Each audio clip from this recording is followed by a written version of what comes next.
B team, we're back, and we have a special guest, reoccurring guest, a good, great friend of mine, Lukas Berry. Lucas, as always, it's good to have you on, and I'm excited for what we're going to talk about. First off, how's everything? How is the pod? How are you feeling about the Bears? Dude, everything is great. The Bears, their plan for the offseason really came into shape in the past week. Definitely a little shocked at what happened. I mean, they got Keenan Allen for a fourth round pick. I was not expecting that. And then they traded Fields for a pack of gum, but the saga's finally over in Chicago on that front. It's funny because when we were talking about like the last time you were on, and I was asking about like, oh, like what do Bears fans think, and not before I could even finish my sentence, you just said Civil War, Civil War on Chicago Shoot. Bears Twitter. It's still bad. I mean, I honestly I don't know if this is parody, but I've seen accounts that are like he was never really traded to the Steelers. Like this is some conspiracy so the Bears can like trade the number one pick. And I'm like, these people are out of control. Like they don't give up. Dude, it was so I've never obvious. seen anything like it Yeah. for a guy who won 10 games over 3 years or Yeah. 11 games. It had to happen though, and the thing is, I was telling these guys when we recorded on Sunday.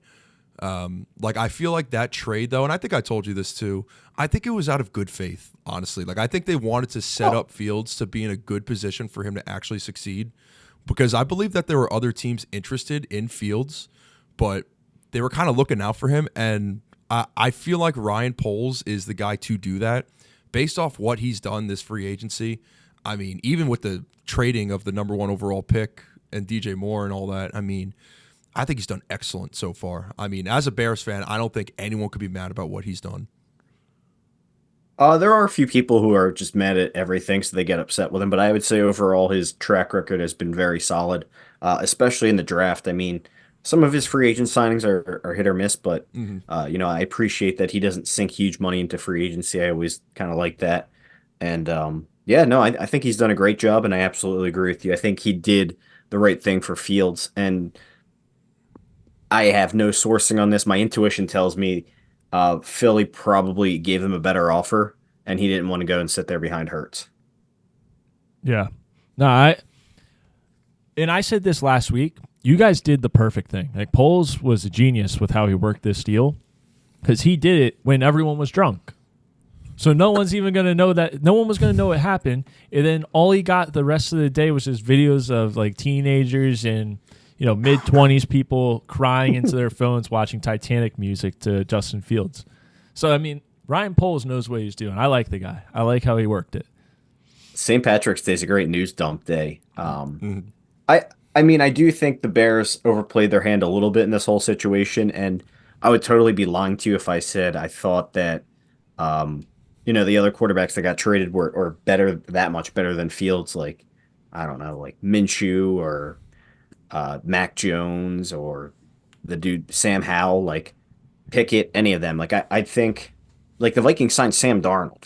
Like seriously, I think Yeah. Fields was probably better than a lot of those guys, but the market kind of stunk this year with Cousins being a free agent, and there's just a lot of good options out there for teams to get actual starting quarterbacks. So Yeah. Now, for having the number one pick, I guess that was the worst part about it was having to trade Fields this year. But mhm. it is what it is. They I think they would even admit they probably lost the trade. You just had to do it. Yeah, I agree, and It doesn't especially matter. with You just had to do it. like even with like Zach Wilson too. I mean, we can't find a trade partner. At least he got something in return for him. But I mean, dude, I look at this team, the Bears team itself, and they got the weapons. They still got number 9 overall as well. They they could just go BPA. They can trade back from 9 if they really want to. They're in a really good position, and I think they could. It's going to be a good division. And now with all these moves I've seen, I can't see why they can't compete even for the division title.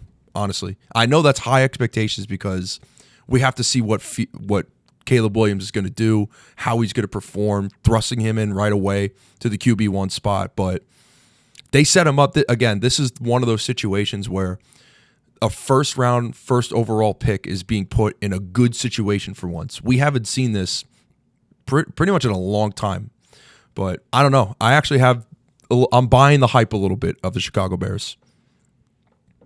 Yeah, totally. I think I think like you said, Ryan Poles did a good job kind of putting this infrastructure in for a rookie quarterback, and people always look back and be like, well, I wish he did that for Justin Fields. Well, I mean, it is what it is. He was drafted at a bad time, regime change, all that. But now we're finally moving on as a franchise. So and especially in my lifetime, I haven't seen the Bears set up a young quarterback for success like this in a long time. Hmm. I mean, before Fields, they drafted Mitch, and that situation was awful. I mean, I think Josh Bellamy was their number one receiver. He played for the Jets then, didn't he? Probably. I mean, we've all think been he down did. that road where you can't Yeah. even name the whole receiver core at one point, but then you look back on Right. it in the past, you're like, oh my God, how did we win a singular game with that team? That was like the Jets with Adam Gase, Sam Darnold, when we had like Jermaine Kearse and oh my God, Gassy, what was that one dude's name? What was it? Andre Roberts? Is that his name? Yeah. Oh my God, dude. It was Rashard Matthews. It was bad. But dude, let's get into the draft here, because I know we got a certain amount of time, but I guess let's get into some scenarios. We know that Caleb's obviously going number one. Do you think that Drake, Unless something drastic happens, but yes. for sure, yeah. Do you think that Drake is the guy for the Commanders? I mean, this is where I've been really struggling. And normally in a mock draft, you're like, this, and this pick are like locked in. I honestly am not sure which direction the Commanders want to go in here. I could see, I mean, I know Jaden Daniels took over as the betting favorite, but I think draft markets are kind of skewed very much toward public perception more than anything else. Like, if people are saying he's going to go second, they'll just kind of move the I mean, we saw it with like the Fields trade, like at the combine, there was a rumor that he wanted to go to Atlanta, and then like they were like minus 500 one day, and it was like that was never even in the cards. So much along the same kind of pathway here with betting odds. I don't know if you can tell too much from him, but Jaden Daniels did become the favorite there. I don't know. It's tough for me because both those QBs played in a spread offense in college. I want to say Jaden Daniels is more similar to like a Kyler Murray type who Cliff Kingsbury had before, but I mean, Drake May can move a little bit too, but he's kind of more Josh Allen-ish. I think for me, because we talked about this too, I think the Commanders had like a sneaky good free agency, like not too many sexy moves, but moves that They signed a lot of people. they did, yeah, a lot to like filled out 1 year the deals roster. for sure. And I think for me, seeing Eckler and Zach Ertz getting signed, I mean, they're going to try to pass the ball a lot, and I feel like they're going to keep a pocket presence like in their forte of what they want to do. And I feel like Drake is kind of the guy there. I mean, Jaden can be too, but it is another big toss up. Even Colin was saying like that's the hardest pick of the draft right now. This is the worst pick. This is the worst pick I because think- no matter what happens, like everyone knows what the Bear, whoever has the number one pick's taking Caleb. The second Yeah. pick is really the first pick of the draft. Like that's the one you can mess up because whoever the Washington Commanders take, New England's just getting the next best thing. All right, so this is I don't know. This is I also am not convinced they're picking at 3. Okay. I think they will have a favorite quarterback out of those two, and I think if they don't get that guy, I could totally see him moving back. Okay. I think the Patriots are in a very much situation like the Bears were last year. Like I think the roster is really bad, and I think just dropping a quarterback into that. I mean, they have Brissett, so sure, yeah, you could do it. They just need a lot of help. Like if they traded back and got, say, the Vikings wanted to move up there, you get 2 firsts this year for that pick. You draft a tackle and a receiver, or even one of those mid-round quarterbacks. So I don't know. It's probably more likely that they will take a quarterback, but I'm not convinced they're 100% staying there. All right. Yeah. I mean, we talked about that a few weeks ago in the scenarios that could happen in New England. They're just in a bad place, but also they're in a very strong place in the fact that no one knows exactly what's going to come of this New England team. New regime in there. They got Right. They could have a whole new style. Like, who knows what's actually going to come of it up there? Like, in their minds, they could have a team that's built for their new style, and all they're missing is this piece or that piece. In this pick, if they take a quarterback that could fit that style, all of a sudden New England could be back. But like you said, like it's very unknown what they're going to do. And they have a Like- very bad roster. Yeah. Back to the other point you guys are making, like, yeah, Washington did a good job filling up their holes, and even them for being the second worst team I think they could easily, win a few more games next year easily because their roster has like some nice receivers for whatever quarterback they take and all that. But like the Patriots, I just feel like there's kind of a bad environment to groom a quarterback in right now. Yeah, there's just not much there. I mean, But to your point about Drake and Jaden, I think Drake is better than Jaden for sure. I'm honestly not as high on Jaden as a lot of people are. I don't know. I I just think he's getting very, very overhyped. yeah. I think that was one of the most. It was a very weird Heisman. You know what I mean? Like usually, one or two guys like, oh, for sure thing, Heisman. Like they're winning the Heisman. This year, I didn't feel that with really anybody. And Jaden kind of just came out of nowhere and won it. But when you look at his team, it wasn't like he was pulling off results down there in Louisiana. Like he was losing a handful of games to really good teams, and he never had a Heisman moment. And it just makes you think like, yeah, he could be a good quarterback, but is he as good as what he's kind of been put up to be now that he's won a Right. Heisman? So yeah, it's interesting what's going to happen. I've seen some guys even like I mean I don't know. I think as the draft gets closer and you've been talking about these guys for so long, like I do think there is some sort of prospect fatigue with some of these analysts. Like I know Dan Orlovsky was like, "Oh, Jaden Daniels is my QB1," and it's just like I think at this point people are just sick of talking about Caleb, how he's the next thing, so like they want to say something new. And I mean, I'm guilty of that too. Probably, I told you guys early in the year, like, oh yeah, Drake May I think is really close to what Caleb is, and I would consider taking him. But then you just take a step back and you're like, just don't even look at this year. Like, look at his whole body of work, and it's just incredible. I want to get back on the point of the Patriots real quick. I think we were talking about this too. Like they could be in a position where we know that the Patriots always reach for picks. Like their recent drafts, they've always just taken the most. But that's Belichick. Yeah, but that is Belichick. You're right. Will they continue that? Because Gerard Mayo's been there a while. Who knows? They might really like Michael. They might really like Bo Nix. They could. I can see them being a potential trade back candidate because what do they have? I mean, they know that they're not competing right now. It's just not a thing. So That's exactly what I'm saying, and you know that the Vikings are hungry to move up, getting that second first rounder. And an interesting thing to me is, say Washington takes Jaden Daniels. Like, I know the big hype now is the Vikings with JJ McCarthy. I mean, people don't realize that Josh McCown is on that staff, and he coached Drake May back in high school. That's interesting. If he was available at 3 and the Vikings gave up everything for him, like that would just be like an earth-shattering day of the draft, seeing something like that happen.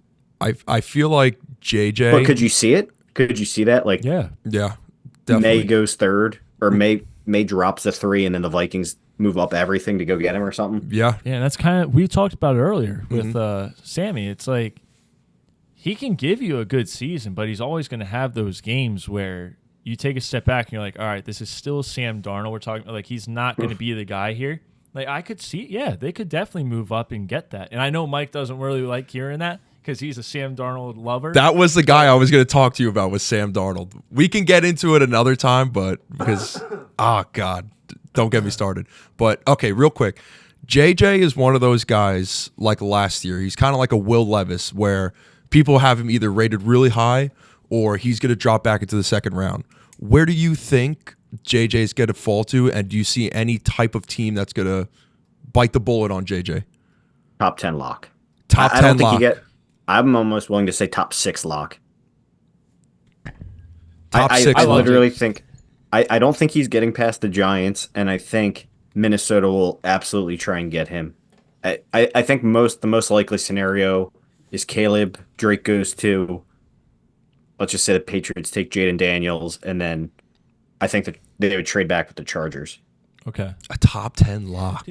See, so I want to hear from you because me talking about JJ McCarthy is just basically everything you would think of like a college kid that goes to Michigan would talk about him. Like, you know what I mean? Like you get all the nonsense.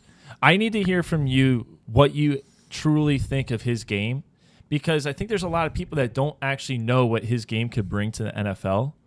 And, you get the jokes of, oh, no one knows if he can throw because they never threw the ball. And I actually do think he's a good quarterback. I agree. I think he's a very solid quarterback. I mean, it's easy to make the jokes. The jokes write themselves with the way Michigan played football, just old school ground and pound and like move the chains. But like, I mean, you look at JJ's whole body of work going back to high school. The dude, I think, lost like 2 games, maybe not even that. Like he wins wherever he goes. People love his toughness. They love how smart he is on, chalkboard, all that kind of stuff. But he's also like a sneaky, very good athlete. I think at the combine he had the second fastest throw behind Joe Milton. So the dude has a strong arm. I think he's like a 4.5, 4.6 runner too. But you can make the jokes about how he does or doesn't throw that much. But if you look at his third down numbers in college, the conversion percent there is absolutely like pretty sure he had the highest third down conversion percent in all of college football last year. So dude gets it done in money downs, big situations. He always makes big plays when you need him to. And then the kicker in all this is he's only 20 entering the NFL, which is pretty insane. I mean, he'll be getting his second contract before he's even 26, which is nuts. And I don't know. I think coaches will just view him as a high floor player, like coachable. He'll do everything you need him to. I don't know about the ceiling though. It kind of reminds me of like an Alex Smith type career. I don't want to put a cap on it, but that's kind of what it reminds me of. Like just a solid quarterback. So what you're saying is he's going to set up the next GOAT? He could. I mean, but I think him in that Viking system is a great fit. Like him in that Kevin O'Connell West Coast system is a fantastic fit for him. Yeah. Now with JJ as well, like I'm assuming just because he's that young, it's going to be a developmental process. Do you think that they're going to rush him into a starting quarterback job right away? Because I feel like that would be the thing not to do with any team that drafts him. Yeah, I don't think so. And I think that's why I have him linked to a lot of teams like the Giants or like the Vikings. Because I think those two teams kind of have, I mean, they have veteran guys in front of them. Obviously, the Giants have Daniel Jones, who kind of sucks. But I think like the Vikings is really ideal for him to go there.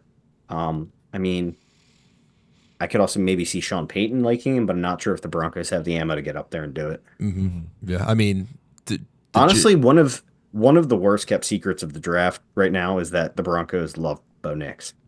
Really? Yeah, I wouldn't be shocked. I don't think he'll go first round, but I could see Denver potentially trading back or trading up from the second round to get him. That is a very good match, Bo Nix and Sean Payton, which is weird as it sounds. Yeah, I feel like these two teams, like a couple of teams in the top 10, let alone the top 5, are, I mean, the Giants, what do you even do there? Even with the Broncos. They need a receiver bad. But they need everything bad too, and so do the Broncos. Yep. It's like, how do you even manage to kind of go about what you're about to do? I mean, trade backs, you get a lot of ammo, which they need, especially New York. And then Denver, kind of in the same situation. But they really, for me, I feel like they have to love a guy. They have to love a quarterback. Denver, I think, is just as much in a prime position to take a quarterback than the Giants, or vice versa. Absolutely. But when you have so much uncertainty in that team, in both teams, it's like how do you even approach the draft? Do you just go BPA, or do you just try to get one of the top quarterbacks, maybe even use more valuable assets, and then just build around him? I mean, it's easier said than done when you're in those type of situations. Yeah, it's tough, especially for a team like the Broncos. And now I'm just sitting here thinking about this. When you were talking about Will Levis last year, I think Bo Nix kind of reminds me a lot of like that similar type prospect. Like he could go in the first round, he could go in the third round. I have no real idea, but more realistically, he probably falls out of the first into the early second, like Levis did last year. Mm-hmm. Yeah. But I am saying, watch out for the Broncos liking him and potentially taking him super early. It wouldn't shock me. It's going to heat up too. Like one of those quarterbacks, like Michael Penix or Bo or probably JJ, they're going to get hyped up big time. And we'll see what happens. I think it's already happening with JJ. I mean, we're seeing everyone say he's like a top 10 lock at this point, and that the Vikings are definitely going to trade for him. But we'll see. I mean, there's also other sneaky teams in there. I think another interesting match is Penix going to Seattle, where they hired the Huskies OC.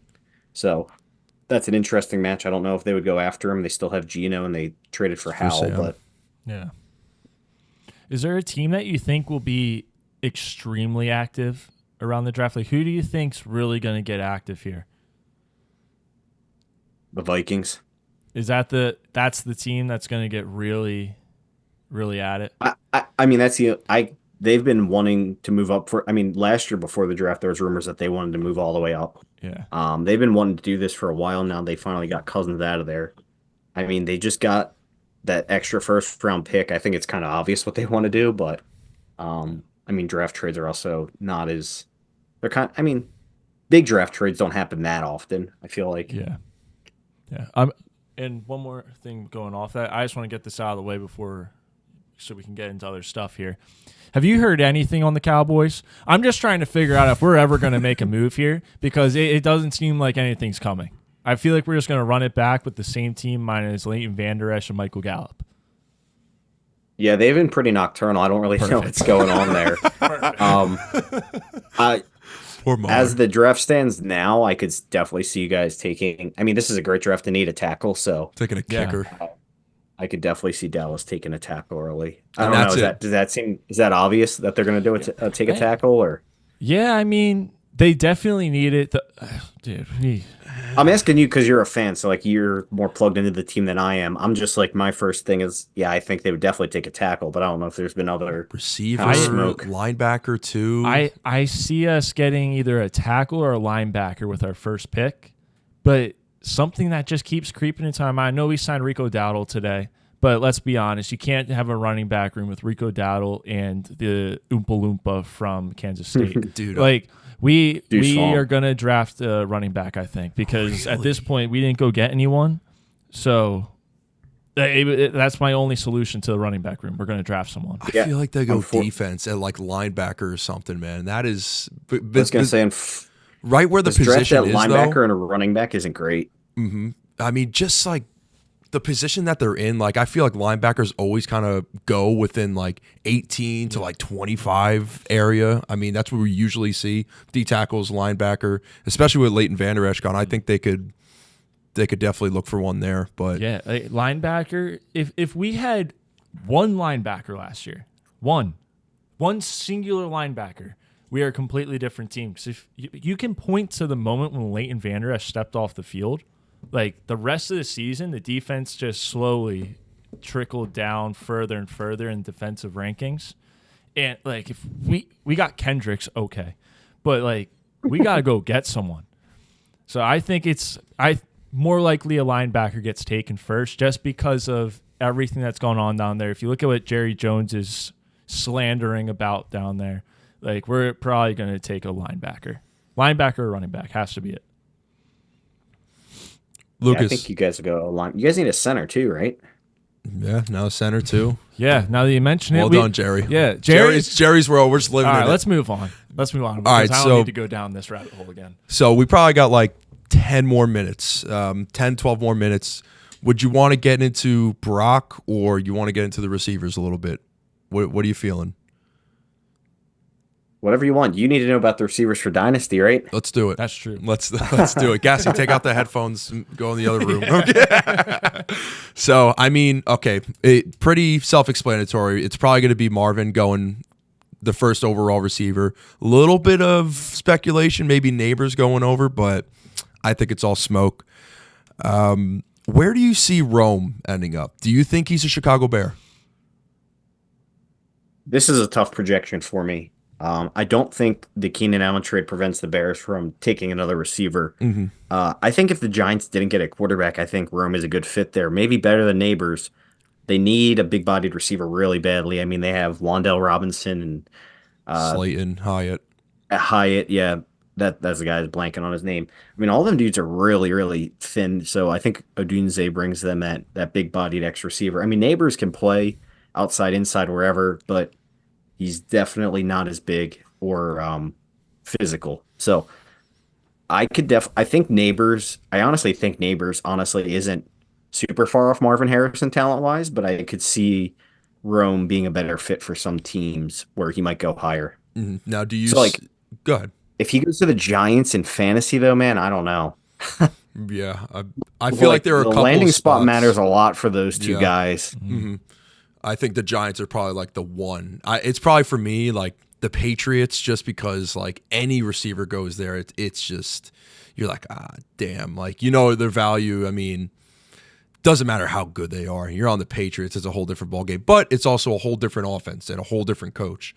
I think the Cardinals is a great landing spot for wherever receiver goes there, and I think the Chargers, but I don't know what they're going to do because they can go the Brock route. They could go the Neighbors route if he falls there, or they can go for Rome. I mean, let's see what Jim Harbaugh does and what he is thinking. But I've they been have talking to about at that. least. I think the Chargers are a good trade back spot, but again, like if they trade back with the Vikings, you get 2 firsts this year. That's massive. So who knows? They might be enticed by that and get the 4th or 5th best receiver, but also a tackle. If I know Jim Harbaugh, he wants to build the line, so I'm penciling them in for tackle wherever they go as their first pick. Is there a chance that Jim Harbaugh just consistently picks Michigan players the entire draft? J.J. McCarthy, Blake Corum, Yeah, just takes them all. Roman Wilson. No, I think he stepped into a pretty good situation down there. It's going to be interesting to see if he can get the best out of that team, because they were far off their best, I think, the last couple of years. I'm excited to see him with Herbert, man. I feel like Herbert's I don't know. Herbert, he's really good, but I also feel like sometimes he's disappointing, but I feel like a lot of it comes down to the coaching. Yeah. Yes. I feel like he got the shit out of the stick most of the time. But I think he's definitely good, but there is a little bit of concern just of like what has happened the last couple of years. Right. Especially with coaching, I mean. But I think what they did, trading Keenan and then letting Mike Williams walk, it's definitely going to help them. I think it was a Band-Aid that Kellen Moore. It was a Band-Aid that had to rip off for sure.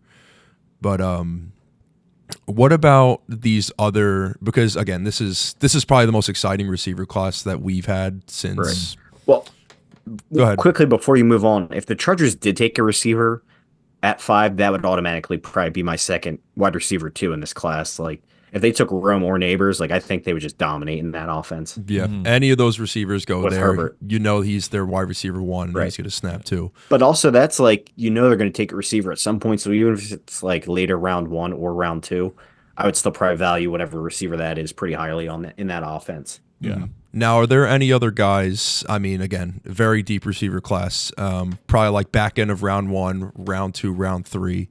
But besides the landing spots, just pure talent overall and skill set, what kind of guys are you looking for and that are maybe a little bit under the radar here?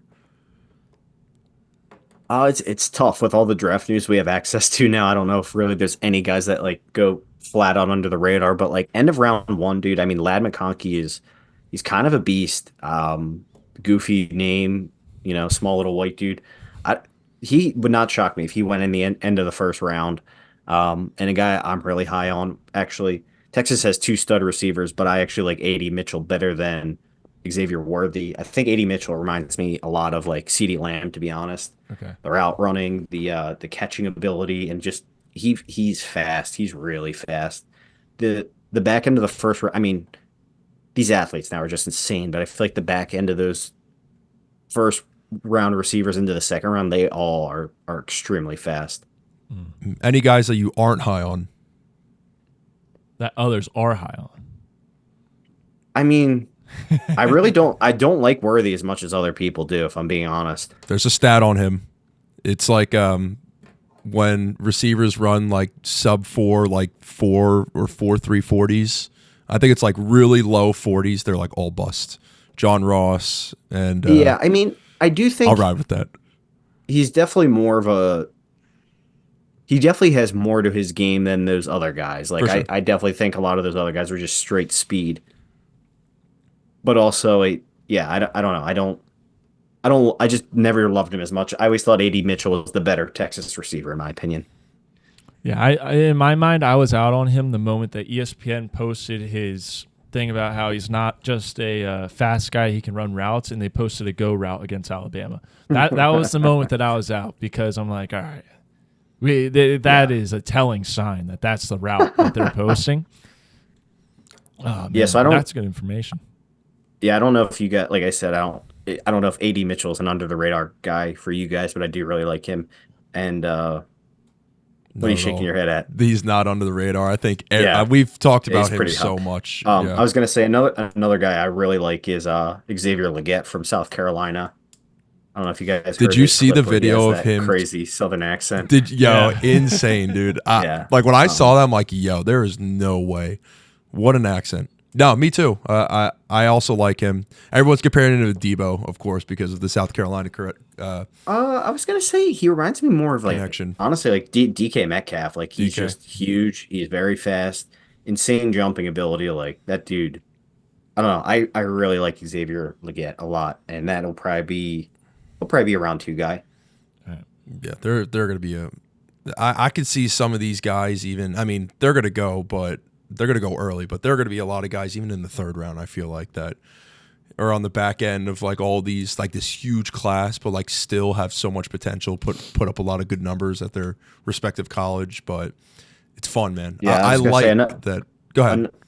another guy I like is Ricky Pearsall from Florida. He's solid if you don't know about him. Okay. No I comment. think I watched a number of Florida games. They were a crazy team to watch this past year. But yeah, that rings a bell. So Yeah, Ricky Pearsall's pretty good. yeah, No comment.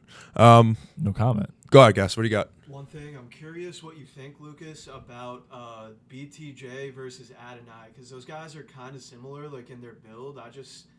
I've seen different analysts like favoring either guy, and I'm curious as to who you think is the better receiver between BTJ and Adonai. Yeah, that's tough. I think Brian Thomas might even be big. Brian Thomas is just a beast, and I think it could have been quarterback play and LSU's offense being explosive, but he was just such an exciting playmaker last year. I think he led all of college football in, uh, I think receptions over like 20 yards or something like that. He had like he had the most long receptions in college football last year at 17. So I don't know. I think Brian Thomas is kind of like the full package. Yeah, he's definitely like more of a deep threat burner type, but he's definitely not a bad route runner. And I think I give him the advantage over AD just because of this. He's a little bit bigger, I think. But man, I am really high on AD Mitchell. Like I think that's close. I think you could take wide receiver 4 through like 7 in this class and scramble them however you want, and you'd probably, you wouldn't be laughed at for doing that. Gotcha. Yeah. Well, we got a couple more minutes here. I guess the least talked about topic are the running backs. I mean, this is probably the one time where, I mean, obviously this happened a couple times here, but the class is just being absolutely underwhelming. I mean, just in talks of the media and everything else. What are your thoughts on just the running backs in general? And do you see one possibly going in the first round? No, I don't. I definitely don't think one will go in the first round. It's just, yeah, it's definitely a pretty down year on running backs. Just to be completely honest with you, because it is such a down year on running backs, I really didn't spend too much time on them. I've been looking a lot more at the receivers. The quarterbacks really have been fascinating to me. Just like, I don't know, just trying to put that puzzle piece together. Yeah, I don't know. This running back class is not impressive. Yeah. I mean, yeah, I can't see any of these running backs immediately like being inserted into a type of offense and being like a bell cow back. Maybe Blake, but like, See, that's interesting if he went to the Chargers. yes, if you went to a certain then it really depends on the landing spot. Or like if they need a running the back. Cowboys. That would be Yeah. interesting to see him on the Cowboys. Yeah, Yeah, even there's I been mean, talks about that. even like a guy like Jordan Brooks. I mean, yeah, he just had an ACL injury, but like he was pretty electric at Texas too. So Trey Man, that Texas Benson, offense was so good. yeah, Trey Benson has getting a lot of hype too, like post combine. So it's going to be. I mean, I see them falling second and third round, maybe even the fourth round. But yeah, again, this is more a quarterback, wide receiver draft, and then obviously Brock Tackles, dude. tackles as well. I think Joe Alt is probably. I don't know where he's going to end up, but I think he's going to go top 6, no doubt. Tennessee, definitely. They have Titans the are fifth, perfect right? fifth one. Yeah. And they took Skaronski last year, I believe. So Oh no, they have this. Titans have the seventh. they have the seven. Seven? Yeah. So Yeah, but he's they going literally seven. cut Andre Dillard, and now that they just don't have a left tackle. But like I said, would not surprise me. Chargers stay put and draft him at 5. Would not shock me to take him over like one of those receivers. It seems like Fashanu's been kind of slipping a little bit in a lot of these mocks. Is that just because of his run game? Is it just because he's solely a pass protector? What do you think about that? Yeah, and I mean tackles. A lot of people don't really like to view them as like. I mean, I feel like a lot of people from the outside like to be like, oh yeah, the tackles are interchangeable at every spot you put them, but like really certain teams do fit better, like certain players.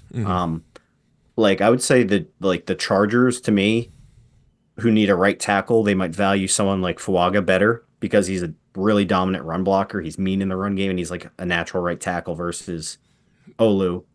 But it's kind of weird because most tackles who come into the league aren't good pass protectors and they're normally good run blockers and have to work at pass protection. So for him, it's kind of different. He's another guy. He's super young. I think he's got so much potential.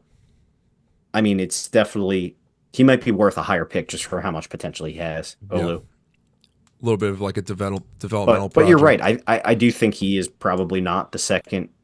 If there was a bet, I would bet he's not the second tackle off the board. Yeah, I think Mims. I think that guy could be number 2. Athletic freak. Yeah, big time. And then Some teams will bet on upside, but I Fuaga is really that is like talk about a riser. He kind of reminds me of Darnell Wright from last year. Like people are like, oh, this guy's pretty good, and then draft season comes around, they're like this guy's really good. Oh, this guy's shooting up boards. yeah, So- he's going to be a late riser for sure. Even now, I feel like he's rising. But dude, I think he's probably a top 15 pick. oh, no doubt. That Darnell Wright trade. Looking back at it now, huge success. Good again, Ryan Poles. Well done. I was gonna say earlier when we were talking about it, I wanted to see. I mean, that has to rank as one of the best trades in NFL history, right? If you look at everything it netted. I mean, Well, I'm not yeah. joking. They got Darnell Wright. They got Tyreek Stevenson, who had 4 picks last year as a rookie, and Darnell Wright was all pro rookie team or whatever. They got Caleb Williams this year. They got Carolina's 2nd round pick next year. They got DJ Moore. And then also in that first round, Ryan Poles traded back with the Eagles so they could get Carter. He got a 4th. And then basically they used their extra 4th to get Keenan Allen this year. So like you look at the net of that whole draft, Yeah, that's true. Damn. absurd haul. Think about absurd. it now. That is And like if Caleb Hits. if Caleb pans out and is like really good, that seriously might be one of the best trades in NFL history. That's true. Yeah, I actually agree with you there. Yeah. Wow. Dude, I can't wait to see it. Dude. I can't wait to see Caleb just in a Bears uniform. Like, I'm actually super excited for them. I mean, Bears fans deserve this. They've been through hell for the last freaking couple decades. Between I know, man. Who was the last good quarterback that you had? Jay Cutler.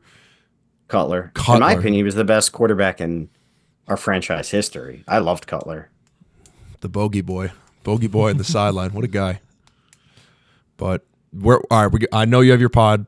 We're gonna cut you off there. We will have you back on, especially closer to the draft. But really good insight, big time, between the tackles, the receivers, and the quarterbacks. I mean, I agree. It's one of the more fascinating scenarios and positions, the positional group, because we don't know where they're gonna go. I mean, Michael Penix, we didn't even talk about him much besides the Seahawks, but we even see the Raiders projected to get him too. I mean, The Raiders, Broncos, and Seahawks are all interesting teams sitting there that could take a lot of different positions. yeah, and that's the thing too. It's not like I mean, what about the Saints, dude? No one's talking about them, but like, yeah. are they really just gonna roll with their car? Like, nah, like they're kind of laying in the weeds. They could definitely take one of those guys. yeah, they're a little silent killer right there that can just pick a younger quarterback and just go from there. But I do have a minute or two. I did want to ask you about Brooks. I know you wanted to touch on that to the Jets.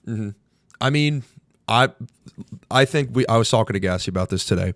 The Mike Williams signing was like the icing on the cake for this free agency. He started off slow, which I was worried big time because his job is definitely on the line, 100%. But waited, made good signings. I think receiver is definitely out of the question for at least number 10. Down the road, third rounders, fifth, sixth, I think we could draft another couple receivers. For 10, I would not be mad about having Brock. I mean, if they're going all in, you get a tight end like him with his youth as well. That's a long-term investment. And then O-line. If they could get a guy like Fuaga, I mean, they're ready. The only thing I'm a little bit nervous about, and I've said this constantly, is that O-line depth, because Tyron Smith has only played a maximum of 13 games for the last 6 years.